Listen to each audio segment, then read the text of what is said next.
Look the picture, mountains, high buildings, and the more trees as a garden. It is city of Kabul. We call it Khar, Kabul Khar. Khar, Khar. Khar mean city. Khar means city. Da Kabul Khar Day. This is Kabul city.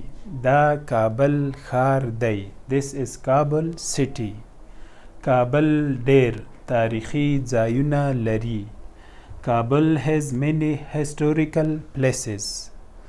Kabul ډیر تاریخي ځایونه لري.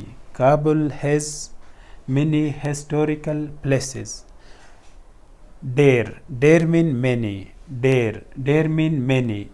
تاریخي ځایونه historical places. تاریخي mean historical. تاریخي mean historical. ځایونه mean places. ځایونه places. کابل د افغانستان پلازمینه ده. Kabul is the capital of Afghanistan. کابل د افغانستان پلازمینه ده. Kabul is the capital of Afghanistan. Capital mean پلازمینه.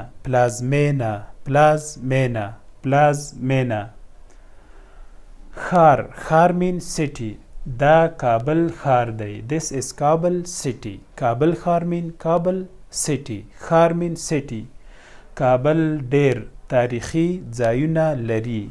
Kabul has many historical places. Many mean ډیر. تاریخي historical.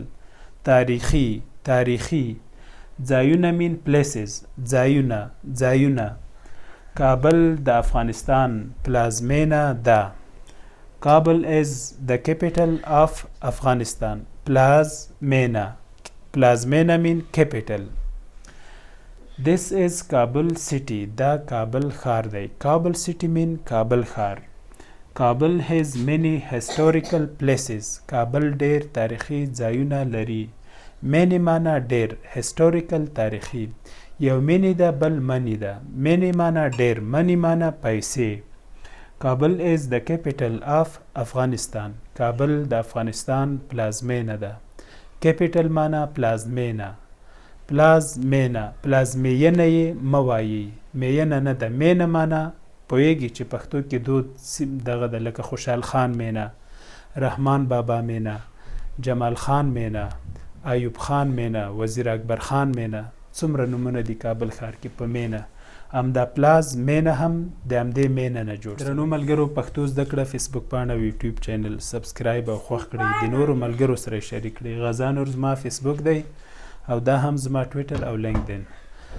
که تاسو غواړئ چې خپل کور کې مو بچیان یا په خپله پښتو زده کړي یا یې لیک لوست زده کړي یا یې ژبه زده کړي، زموږ سره تماس ونیسئ. آنلاین درسونه لرو.